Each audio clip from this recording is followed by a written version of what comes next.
Supercrack Estrella presenta el misterioso ordenador del año 1984, un modelo B de la BBC. Contacto con viajero del tiempo. Los mensajes Dodelston son un conjunto de correos electrónicos inexplicables de una persona que vive en la época del rey Enrique VIII y afirma que una entidad misteriosa le dio una computadora del año 2109. En un tranquilo pueblo ubicado en Dodleston en Cheshire, Inglaterra, a pocos kilómetros de la frontera con Gales, puede que no sea el primer lugar que te venga a la mente cuando piensas en viajes en el tiempo, o incluso en extraños fenómenos fantasmales. Pero a mediados de la década de 1980, un profesor de economía de Cheshire llamado Ken Webster recibió una serie de mensajes crípticos en la computadora BBC Micro de su casa que parecían haber sido enviados por alguien que vivía en el reinado del rey Enrique VIII. El BBC Micro, conocido cariñosamente como el B, fue uno de los primeros ordenadores domésticos. Fue diseñado y construido por Acorn Computers para la British Broadcasting Corporation, BBC.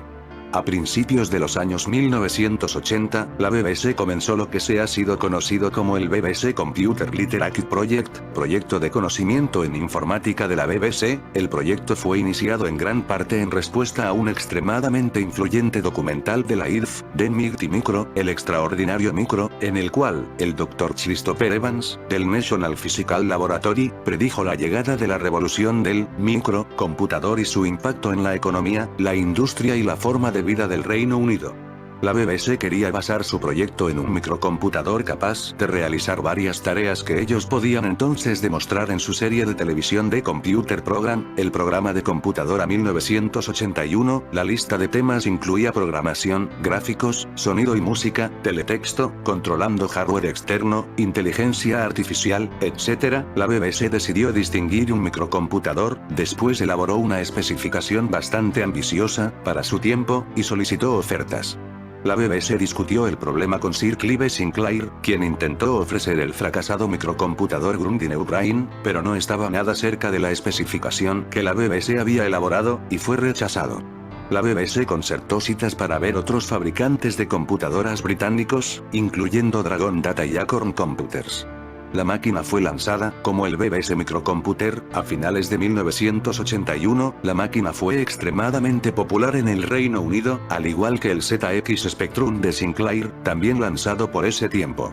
La demanda excedió grandemente la producción y por algunos meses había mucho retardo antes de que los clientes recibieran las máquinas que habían pedido. Un breve intento de comercializar la máquina en los Estados Unidos falló debido en gran parte al dominio de la familia de Leopold II. El éxito de la máquina en el Reino Unido fue en gran parte debido a su aceptación como computadora educativa. La gran mayoría de las escuelas británicas usaron los BBC Micro para enseñar habilidades de conocimiento de informática y tecnologías de la información. Hasta este momento, Research Machines había sido uno de los líderes en mercado británico de computadores educativos. El BBC Micro también era una máquina mucho más confiable y durable que el ZX Spectrum, pudiendo hacer frente a todo el abuso que los alumnos podían lanzarle. El modelo A tenía 16 KB RAM de usuario, el modelo B tenía 32 KB RAM de usuario. Una característica particularmente agradable del hardware era que la RAM tenía un reloj de 4 MHz con accesos que se alternaban entre la CLU y los circuitos de la exhibición video, dando una estructura de dirección de memoria completamente unificada sin degradar la velocidad. La mayoría de los microcomputadores de la competencia que reproducían una imagen con exhibición de memoria mapeada tuvieron degradación de la velocidad del CLU dependiendo de las acciones de los circuitos de video, como en el Amstrad CPS y en un grado menor el ZX Spectrum. Otros mantenían la memoria de video completamente separada del conjunto de direcciones del CLU, como el MSX. La máquina incluyó un número extra de interface de I/O, puertos de impresora serial y paralelo, un puerto de I/O de 8 bits, 4 entradas análogas y un conector de expansión que permitía a otro hardware ser conectado. También un interface llamada tubo, permitía agregar un segundo procesador. Esto pronto fue usado en desarrollos de terceros, incluyendo una tarjeta Silox Z80 y una unidad de disco que permitieron correr programas CP/M en el BBC. Posiblemente el software más conocido que corría en el tube era una versión mejorada de Elite. El Model A y el Model B fueron construidos con la misma placa madre y un Model A se podría actualizar a un Model B sin mucha dificultad. Una gran cantidad de juegos fueron escritos para el B, incluyendo la versión original del clásico Elite. Se ha sugerido, pero no se ha verificado, que el primer juego de red multijugador del mundo fue escrito para la computadora BBC, un juego de guerra de estrategia de cierta clase. Una amplia gama de expansiones, hardware y periféricos estaban disponibles, y la máquina tenía provisiones para unidades de disquete y hardware de redes, Econet. Había también zócalos para agregar chips adicionales de ROM. El intérprete del lenguaje de programación BASIC, el BBC BASIC, residente en el ROM de la máquina, era por mucho el más sofisticado de su tiempo, y apoyó completamente el enfoque educativo de la máquina. Programas avanzados podían ser escritos sin tener que transitar la selva de la programación en lenguaje ensamblador, necesario con muchas computadoras de la competencia. Si se hubiera deseado, o necesitado, hacer algo en lenguaje ensamblador, el BBC BASIC ofrecía un ensamblador incorporado.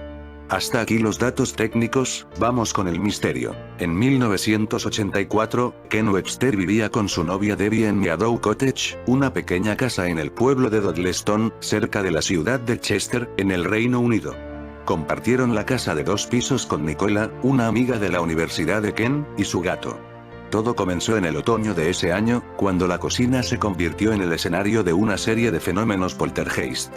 Nicola fue testigo del primer incidente.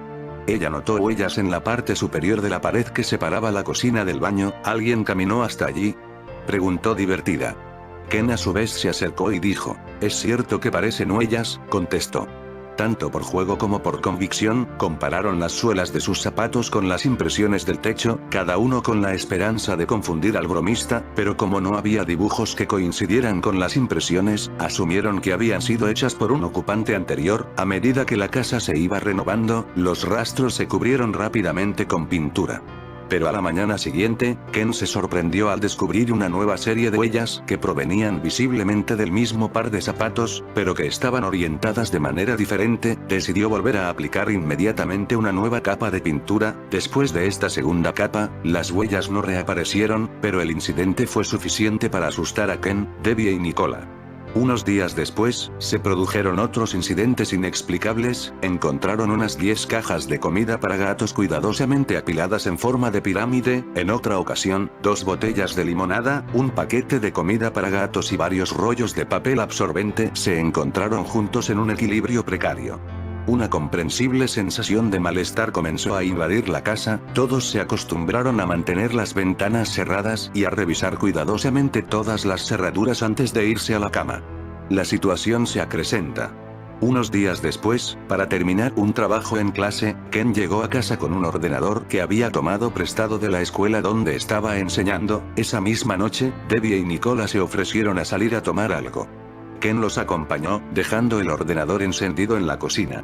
Cuando regresaron, él volvió a trabajar, pero notó que la pantalla mostraba un nuevo archivo que no estaba allí antes. Intrigado, lo abrió y apareció un poema escrito con mayúsculas insertadas al azar. Ken Debnick. Las pesadillas de alguien que tiene miedo son reales, los cuerpos del mundo silencioso están a salvo, decía el mensaje. El resto del poema estaba en la misma vena sibilina y era vagamente amenazador. Ken sintió un escalofrío de angustia corriendo por su columna vertebral. ¿De dónde viene este mensaje? Como más tarde señaló, el ordenador era un modelo B de la BBC de 1984, no había red, ni módem, y mucho menos internet, pero esto ya es algo que vemos con los viajeros del tiempo que usan teléfonos móviles en el año 1900, por ejemplo.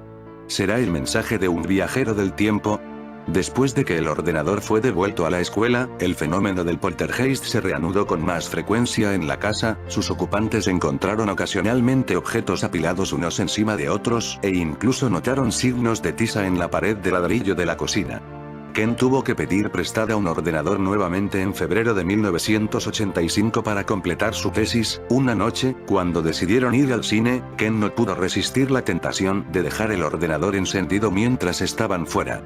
Su expectativa no fue decepcionada. Cuando regresaron, la pantalla mostró un nuevo mensaje. Esta vez, el mensaje fue escrito en un inglés arcaico, fue en el estilo isabelino del siglo XVI, que evocó la vida de Ken y Debbie en Meadow Cottage, estaba escrito en forma directa. La obra era un tanto perturbadora porque a menudo me molestaba mientras dormía, sin embargo, eres un hombre valioso que vive con una mujer caprichosa, pero vives en mi casa. Como Peter Trinder, ex profesor de inglés y colega de Ken Webster, señaló, el mensaje era literalmente correcto, pero el tono general era claramente amenazador. Intentando descifrar el enigma. Ken, Debbie y Nicola decidieron entonces comprobar de una vez por todas si se trataba de un engaño, por lo tanto, el profesor volvió a tomar prestado el ordenador universitario con la firme intención de confundir al bromista. Después de comprobar que no había nada cargado en el disco duro y que todas las salidas de la casa estaban cerradas, salieron dejando el ordenador encendido en la cocina, como en ocasiones anteriores. Cuando regresaron, un nuevo mensaje estaba en la pantalla, en el mismo estilo arcaico y excéntrico. Después de todas las precauciones que habían tomado, la hipótesis del engaño parecía haber fracasado definitivamente. Admitiendo que los mensajes podían haber sido auténticos. Ken decidió responderlos, él a su vez recibió una respuesta y este fue el comienzo de una seria correspondencia. Aprendió que el fantasma se llamaba Thomas Arden, aunque la mayor parte del tiempo escribió bajo el seudónimo de Lucas Weidman. También se enteró de que Meadow Cottage se encontraba exactamente donde Thomas había vivido en la granja en el siglo XVI. El corresponsal impalpable era un hombre educado que había tenido la oportunidad de estudiar en el Brasenose College de Oxford. Apasionado por las obras del humanista Erasmo, 1466-1536, afirmó incluso haberle conocido un poco. Al leer estos textos, Ken tuvo la sensación, sin poder probarlo, de que su visitante del pasado estaba reproduciendo sus mensajes en un ordenador con el pensamiento. De este mismo siglo el XVI, tenemos imágenes que muestran que podría haber viajeros del tiempo con una gran tecnología. Un ejemplo es el de los gatos dibujados con un misil en su cuerpo. Investigador desconcertado por un documento escrito por el maestro de artillería Franz Helm, que muestra imágenes de misiles propulsores atados a los gatos y las palomas. Ilustraciones caprichosas de un manual de artillería del año 1530, parecen mostrar mochilas propulsoras atadas a la espalda de los gatos y las palomas, que posiblemente fueron utilizados para prender fuego a un castillo o algunas ciudades entre otras cosas. Digitalizadas por la Universidad de Pensilvania, las inusuales ilustraciones a todo color llamaron la atención de un blog en Australia, donde el investigador Mitch Frass le llamaron la atención y se dispuso a desentrañar el misterio. Yo realmente no sabía qué hacer con ellas, dijo Frass, historiador de humanidades digitales en la biblioteca de Penn. Parece claro que hay una especie de chorro de fuego que sale de un dispositivo que está atado a estos animales. ¿Qué hacían estos animales desafortunados en el año 1500 llevando la tecnología del siglo XX? Esto indica que en el siglo XVI había viajeros del tiempo, como este que se comunica con un ordenador. Una nueva presencia que dirige.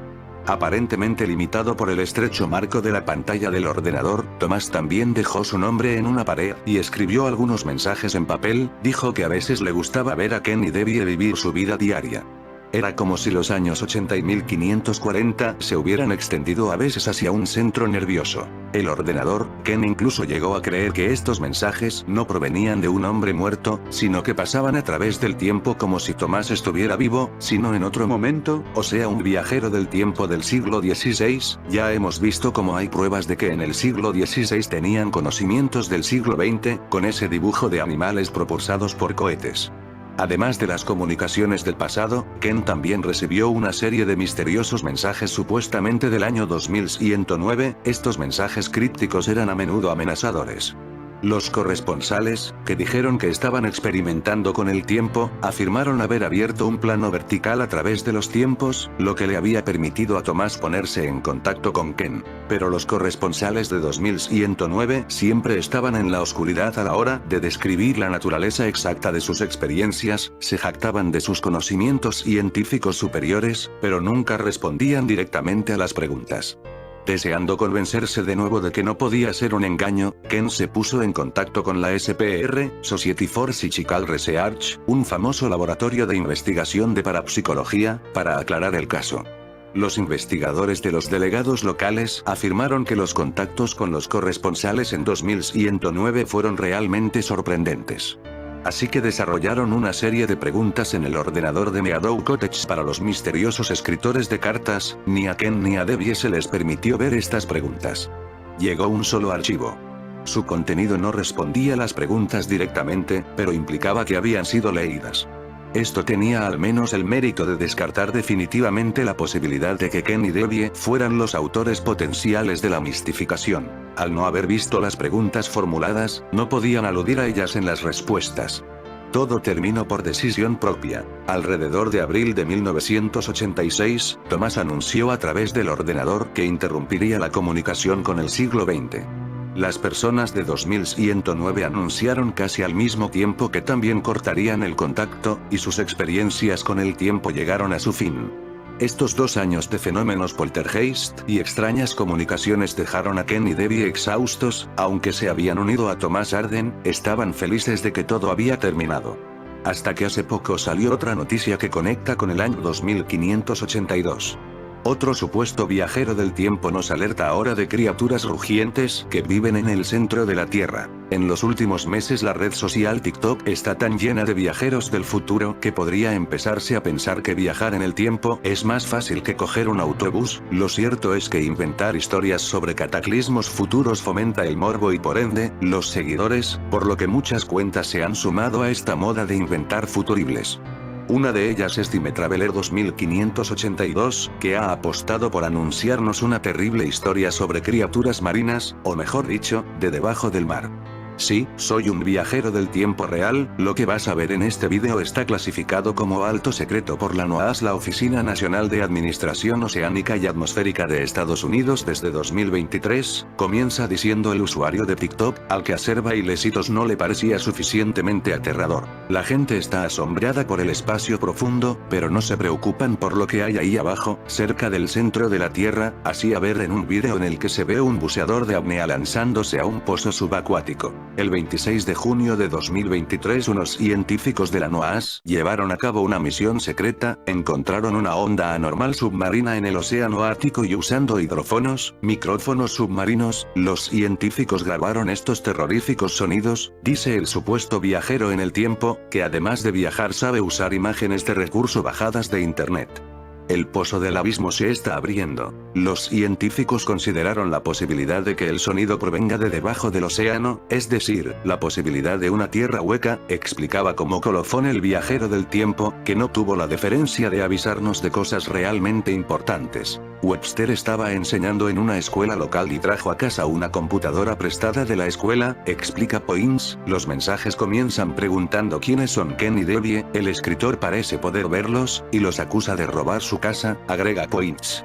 Webster detalló los eventos en su libro, El plano vertical, transcribió el primer mensaje recibido a través de la computadora, un poema que era tan hermoso como siniestro. Ciertas son las pesadillas de una persona que teme. Seguros están los cuerpos del mundo silencioso. Vuélvete linda flor, vuélvete hacia el sol porque crecerás y sembrarás. Pero la flor llega demasiado alto y se marchita en la luz ardiente. Saquen sus ladrillos. Pussycat se fue a Londres a buscar fama y fortuna. No se debe perder la fe porque este será vuestro redentor. Unos días después, llegó un segundo mensaje, igualmente misterioso, pero esta vez escrito en una versión arcaica del inglés británico. Escribo en nombre de muchos. ¿Qué extrañas palabras hablas? Eres un hombre digno, bueno, que tienes una mujer fantasiosa, y vives en mi casa, que habitan en mi hogar.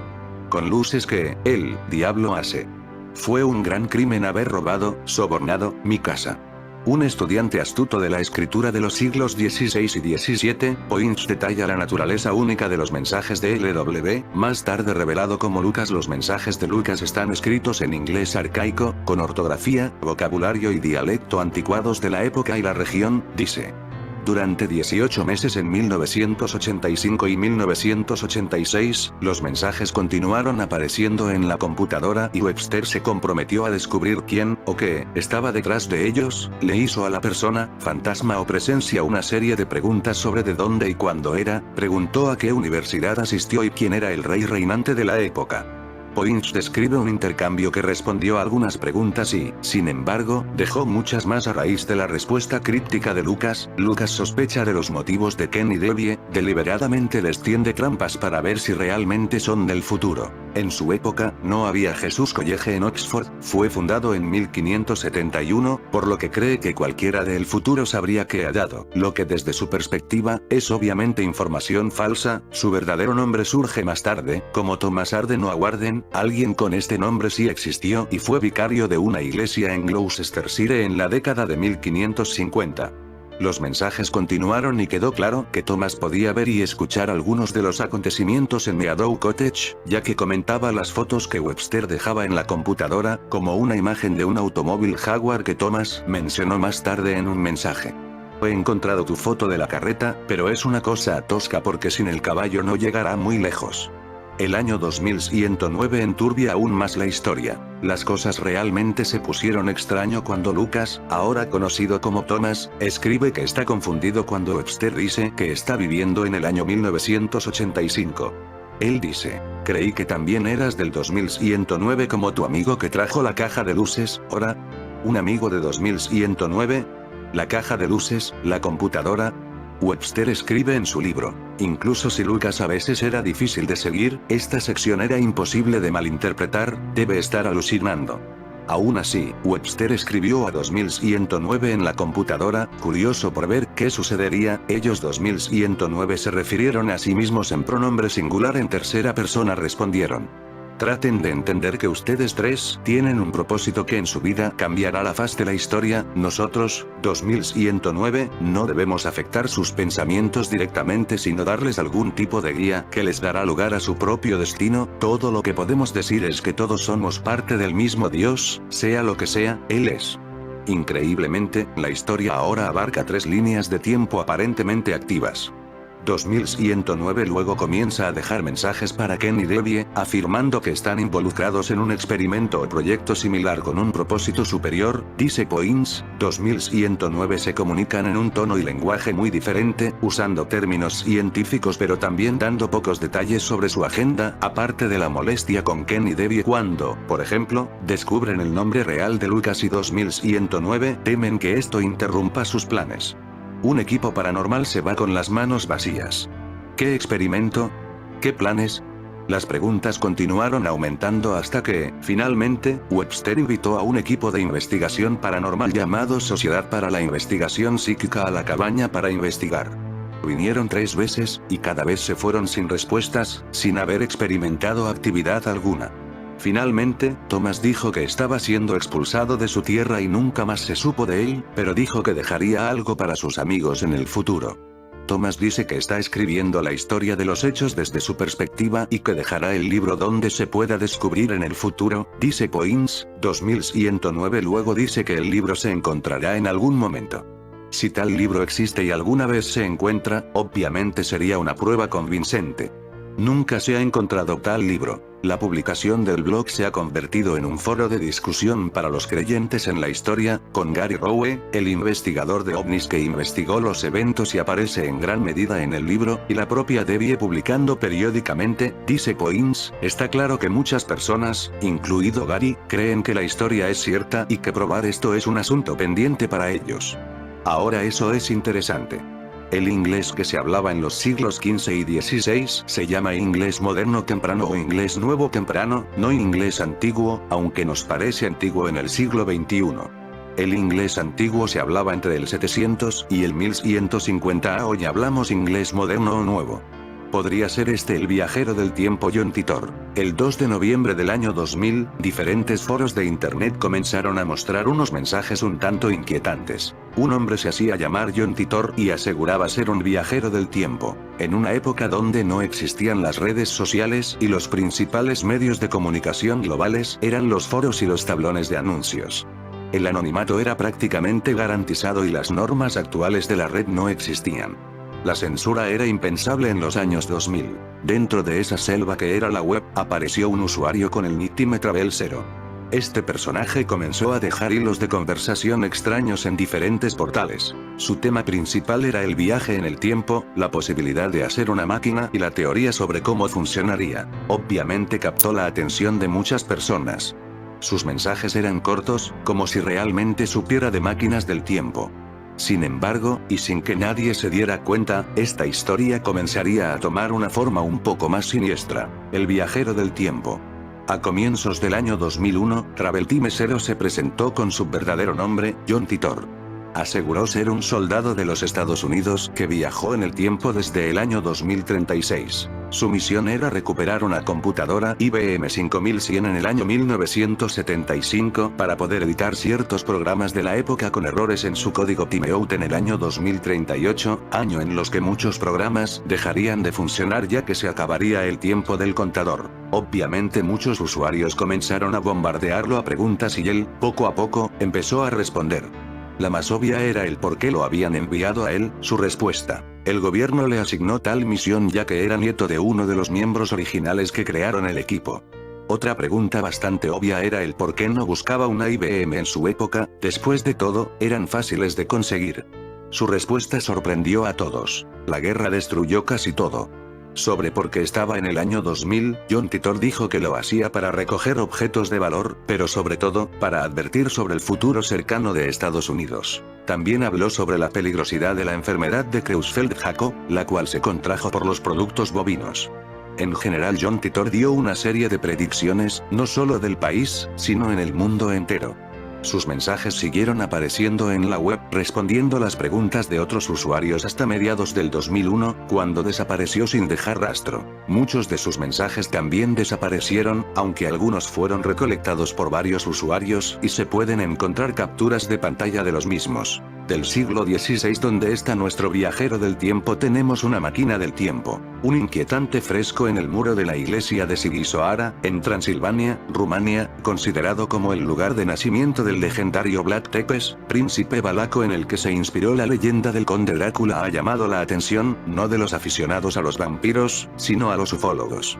La pintura datada en el siglo XVI muestra lo que parece un platillo volante que echa humo y planea sobre los edificios. Algunos ufólogos afirman que se trata de una prueba de la llegada de visitantes de otro planeta a este lugar tan evocador de Transilvania. Los expertos locales, como Nicolae Tescula, afirman que, seguramente, la pintura de esta iglesia del siglo IV represente la ascensión del profeta Elías al cielo, según informa el Romania Insider.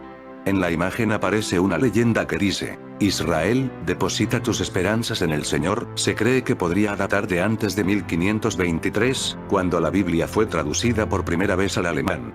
Especialistas en ufología han realizado un ejercicio comparativo con otras pinturas bien conocidas que también parecen representar platillos voladores, como por ejemplo, el bautismo de Cristo pintado en 1710 por Aer de Helder. Nicolae Tescula, gerente del Museo de Sighisoara, declaró que en la sacristía de la iglesia hay una pintura que representa una escena religiosa en la que aparece una nube, quizás en referencia a la ascensión de Elías al cielo, la cual podría ser, en realidad, una cúpula.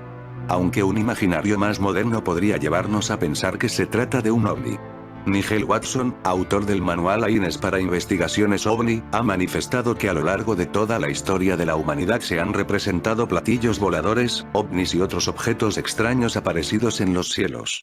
Ya en las pinturas rupestres halladas en las cavernas del hombre prehistórico se pueden ver lo que parecen ovnis y alienígenas, así como en muchas pinturas religiosas durante el período del Renacimiento o en obras escritas por cronistas y escritores. Algunas de las imágenes de presuntos ovnis se encuentran en el arte del Renacimiento. Es el caso de una pintura titulada La Crucifixión, en la que aparecen dos naves esféricas que claramente son pilotadas por algún ser. Data de 1350 y está situada en el altar del monasterio de Visoki de Chani, en Yugoslavia. Donde aparecen los viajeros del tiempo de caballo de Troya, Jason y Eliseo del que ya hablé en otro video de esta pintura. En fin amigos de Supercrack Estrella, si el video te gustó pulgar arriba.